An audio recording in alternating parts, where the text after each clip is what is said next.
everyone. The chairman, as I said, I think we trailed this, that I'll make a chairman's brief today, and I think I've done quite a few of these since I became chairman, 18 months ago, and probably this is the most important one I'll have ever done. But I think it's right that I front up and talk to you about the football club in view of recent performances. Since I became chairman, one of the things I said that I would do is communicate with you directly. I won't hide from the challenges, and I won't hide from communicating with you, good or bad, and that will continue. This is not a PR exercise. This is me talking to you as chairman, to you, the supporters of Walsall Football Club, and beyond. I'm sure this video is watched, so that you know where we're at in my thinking and what the state of the club is. A lot of questions have come my way over the last month or so, some of which I will endeavour to answer during the course of this video, which will be longer than my normal ones, last about 7 minutes. You can expect to be sat there in front of the screen for about 15 minutes as I cover all the areas that you've asked me about. I really want to cover two areas, though I will move on to a third one towards the end of this address. The first one is the overall state of the club and the challenges of COVID-19, which are enduring, I'm afraid. But importantly, and the one that I'm sure that you might even skip to, is the performance of the team on the pitch and the management of it. Now, from the outset, some of the stuff I say you may disagree with. This is football. We all have our opinions. I have mine, and you have yours. But there's no reason to fall out about it. This club means an awful lot to a lot of people. No one more than me, and so I think I care passionately that we make this club as successful as it needs to be, and I always will. But so to business. I think let me start off with the state of the club and the impacts of COVID. Now, some fans are bored with hearing about the impact of COVID on the club, but for me not to mention it is to ignore the biggest impact this club's probably suffered post-war, and it's true of other clubs, of course. We're not alone, but the fact of the matter is the impact on our club has been significant. Some contend that other clubs have managed to deal with the impact of coronavirus better than we have. On the pitch, that might be right. I think, if I'm perfectly honest with you, I think some clubs have managed to not get distracted by COVID, focus on the pitch, and produce better results than Walsall Football Club. I think that's true, and I think that is fair. But COVID-19 impacts, in my judgment, will be impacting clubs not this year, but next year and the year after. COVID is not a one-year event. No matter what, if we control the virus between now and the end of this year, or beginning of next season, the impact will be dramatic, and it will be felt for at least another year and probably two. It is no surprise to me that clubs have not gone out of business now, because the support we've received from government, from the EFL, from various other sources, have meant clubs have been sustainable. That may not be the case in years to come as all that support winds out. And so I anticipate that the damage to the football clubs in this country will be felt in years to come rather than now. The other important thing is some clubs have chosen to get out of the problems by borrowing. There's only one problem with borrowing: you've got to pay it back. And I do not want to put this club in a position of having to pay back what it can't pay back. and I've been extremely strict about that, and so has Steph. And so you can get by borrowing, but not for very long. And I anticipate the impacts being felt next year and the year after. We're okay. The satisfactory position we've got ourselves into by the cost-cutting measures, the cash control, have put us in a position where, from a financial perspective, we're okay. We're in a satisfactory position. And we're in a better position now than we were before Christmas. So that's good news. The club will survive, and we've taken steps to make sure that we can survive into the future.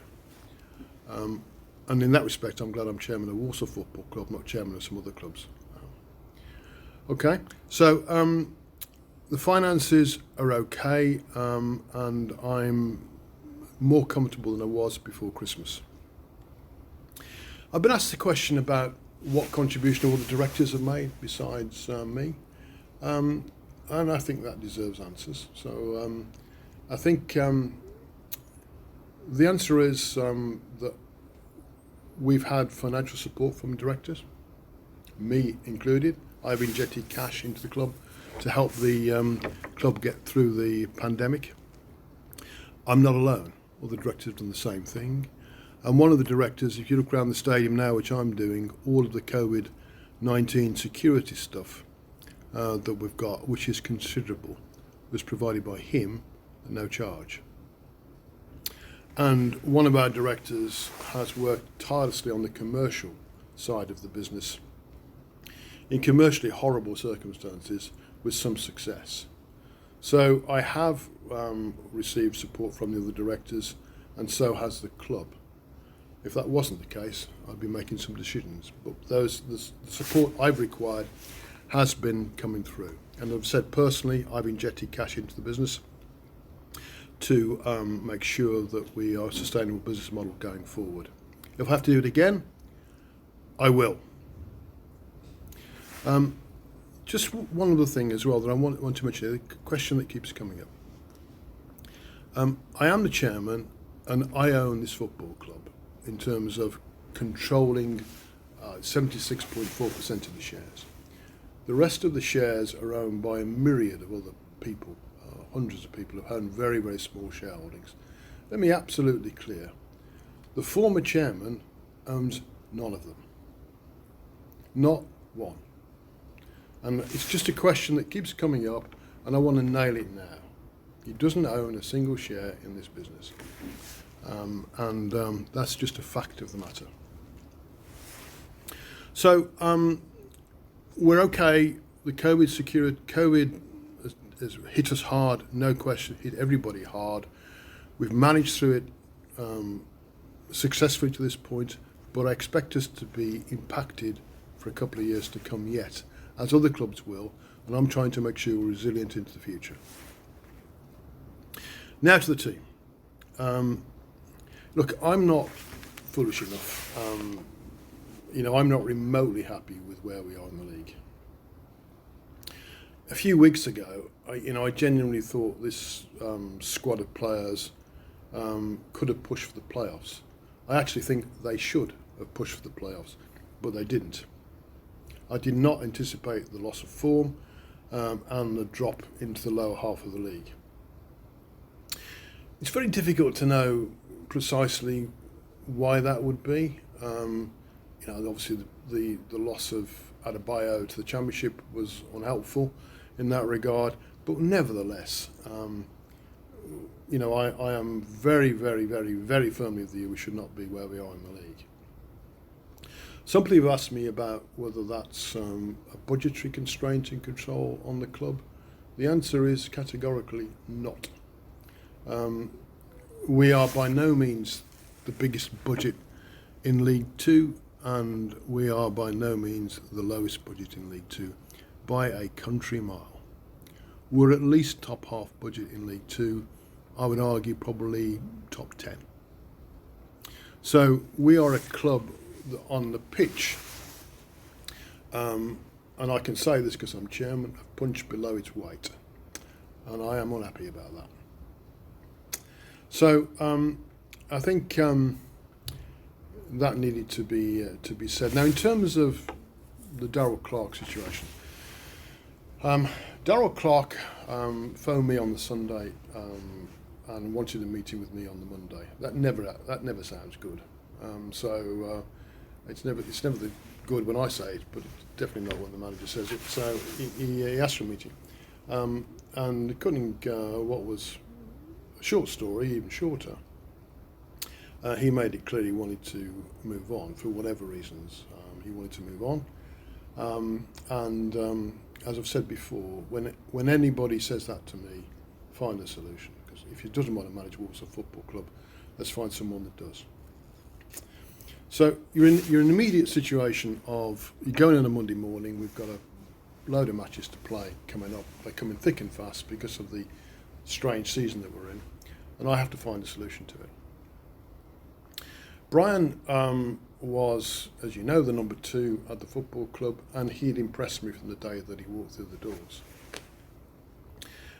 He's a very good, as I've mentioned before, a very good and talented young coach. I like him as a man. His integrity, his loyalty, his hard work, and his intelligence are all things about this guy I particularly like. And when I had to make the decision to replace Darryl, I offered him that opportunity. He could have said no, and he could have gone somewhere else with a long-term contract and security. He didn't. I asked him to stay here and get us through to the end of the season, and then we'd review it. He said he was up for that challenge, and he would. I respect that, because he could have walked. If he had have walked, we would be in a very difficult situation. So I appointed Brian, and he has had a baptism of fire. Things haven't gone as well as he'd hoped, and haven't gone as well as I'd hoped from the initial remit to push on in the league. I'm very disappointed for him because he deserves more. But I still have enormous time and faith in Brian, and you should know that. And I want to try and make sure that he's successful, because he deserves to be. And I was reminded of a conversation with the co-chairman I had talking to last week. We were talking about the situation, and he did the same as me. He appointed a new young coach to replace an older manager who left and moved on. That new coach lost his first 6 games. He will get promoted this year without any doubt, and that's within the space of 2 years. So I have a situation where I believe Brian is a really good guy. I think he'll be a big impact on this club. I have to be patient and hold firm with that decision for the time being. He knows, like I know, that he has to win football matches. He just has to win football matches, because I will not allow us to get into a situation which I don't want to be in, frankly, and you don't want us to be in.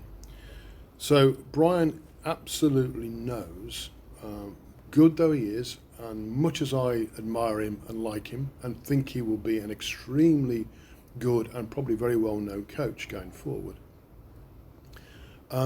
I cannot sustain anything without some football wins under our belt in the coming couple of weeks. So that's a short way of saying Brian will stay as the head coach of this football club, subject to him getting some wins under his belt fairly quickly. I could not have been clearer with him on Saturday morning when we came back in after that horrendous performance against Barrow, and I've been with him this morning and repeated those messages. That said, when Darryl left, I mentioned to you that I'd been mentoring Brian. What I meant by mentoring Brian, I'd been preparing him to be the manager one day. I identified he was talented, and I think he could manage Walsall one day. And so we went through a process of, interviewing, leadership training, all the things you need to become a successful manager. The problem is when Darryl left, it came too early in that process. It was, I'd prepared Brian to take over perhaps in another year's time, but we hadn't got the luxury of that time, so we made a decision to give Brian the role. Now, over and above that, I have made a decision to appoint an experienced sporting director, or a football director here, who will support the club going forward. It's a new role. It's one I've been thinking about for a year.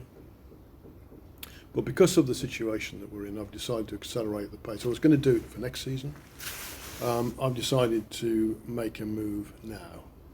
And so we will, in support of Brian, and support of the whole football side of this club, we will be appointing a director of football who will join the club as soon as possible to guide us and help Brian through to the rest of the season. I am the sort of guy that will not throw people under buses. If they've worked for us and they're working very, very hard and committed, and I can see they're talented, I do not throw them under buses. With a caveat, they have to win football matches. But to support him, I'm going to bring in a more experienced head to not only help Brian, but re-look at the whole football side of this football club, from the academy through to the first team and beyond. So I'm not quite sure when that appointment will be made, but I can tell you that the interviewing process begins today. So we're moving as quickly as I possibly can, but I will not make what's called an appeasement appointment. I won't appoint anybody to that role unless I'm pretty sure that person's going to add value and will give us the footballing direction that we need, working with Brian in support of Brian, okay? And driving the football agenda of the club in the more general sense, not just the first team. That will allow Brian to concentrate on the first team without any distractions. So I'm currently working that process. I say the first interviews are today, but I won't be press ganged and will not rush into an appointment unless I'm sure this person's right for that particular role. So Brian stays, but with support, subject to Brian winning some football matches. So that will give us some stability. It will give us some much needed support for Brian, who has been thrown at the deep end. I think the lad could do with some bloody luck, frankly, as well. I mean, the performance against Cambridge was really good, and they deserve something out of it. Their grit and determination against Exeter was worthy, but the performance against Barrow was rubbish. So, I don't need to tell Brian that. He knows that more than anybody.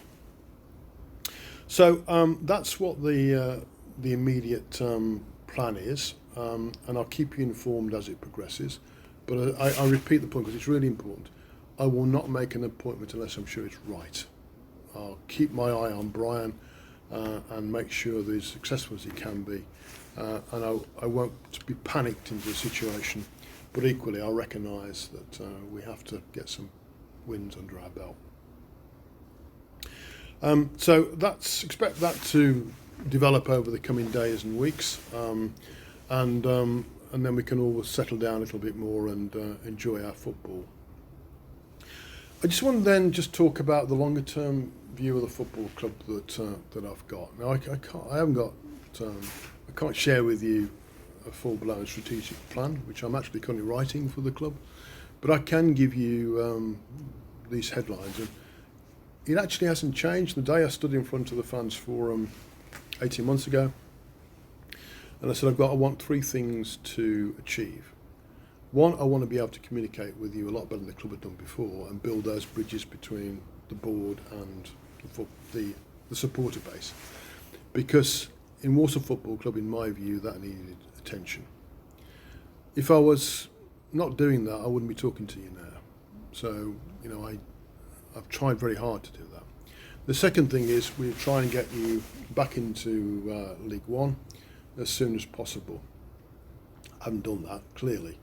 And we're in the lower half of League Two, which is, as I said, not where I want to be. And the third thing is that I was going to reunite the club with its freehold. Those three objectives haven't changed one bit. But the timing has, and what I mean by that is the COVID hit on the club, in my judgment, has delayed the strategy by a year and possibly two. It's just the fact of the matter financially, and the markets out there. It's just delayed what I wanted to do, frustratingly, by a year or two. And you know that's frustrating. It's annoying, but I want to be as clear as I can possibly be with you that improve the communications, get us back into League One, reunite, are still what I intend to do. And if I get this club back into League One and we're pushing for the Championship, which is what I've said I will do, I'm then going. My work here will be complete. I would not plan on being the chairman of this club into the Championship. So, you know, I'm repeating what I said to you 18 months ago because it hasn't changed. The only thing that's changed is the timing of it for things that are beyond my control. I cannot foresee, or did not foresee, and have had to manage the impact of coronavirus, which I never anticipated doing. The damage is it's delayed my strategy by a year and possibly two. The strategy has not changed, the timing has. So finally, you know, I think I've tried to answer a lot of the questions that were sent to me, the main ones. I've set up a meetings with the fans supporter groups, and I'm doing a fans forum, and I hope to God by then we've won a couple 3 games, otherwise I'm going to get a bit of lambs to the slaughter. I'd rather avoid that if I possibly can. But nevertheless, whether we have or we haven't, I will do a fans forum. I will do a supporter group, and I'll do some more videos as this thing unfolds over the coming days and weeks. Just can I ask you a favour, if I may? I think I've always thanked you for the support that we've got, and I realise how important the club is to a lot of people out there. You know, when we lost to Barrow, and I was sitting in the stadium, and it was a bloody horrible night out. Social media explodes afterwards. You know, you get a huge amount of negativity that comes out. Which I absolutely understand. I genuinely do understand that the negativity and the frustration that performance caused. Whilst I understand it, can I just request that you back off a bit as far as that's concerned? Because it's really busy at the moment, and having to deal with that sort of stuff isn't particularly helpful. You obviously have the right to express your view. Of course you do, and I'll never deny you that. Even if I could, I wouldn't. But I'm just asking you to back off, and I'm asking you very kindly to get off Brian's back. Not all of you, but some of you on his back. And he doesn't need it. He's on his own back, I can assure you. And I've just been on the training ground with him, trying incredibly hard to, get the results that we need to make sure that we're thriving towards the end of the season and readying ourselves for next. So it's a very polite request, and no doubt some of you will choose not to. But I'm asking you, no matter what happens tomorrow night at Crawley, nothing changes, other than the fact I've said that I'm going to endeavour to bring in the right individual to support Brian and support the whole football agenda in this football club, which I think needs complete review. And that's the support that I need from you. And those that have said, I'm not going to buy any more iFollow. That's your choice. Of course it is, but it doesn't help us. And I just ask you for that understanding and the favour to just back off just a little bit while we sort these problems out. And with that, I thank you again, and it's not a great time to be the chairman of anything, frankly, including football clubs. And I could do with the more sleep that I'm getting. But I am utterly committed as your chairman, and will continue to be here to work with Brian and whoever we bring in to support us going forward to give us a better future. And I'm tireless in that regard. As I said earlier on, this football club means a lot to a lot of people. It means a huge amount to me too. It always has, and it always will. Thanks, guys. See you soon. Bye-bye.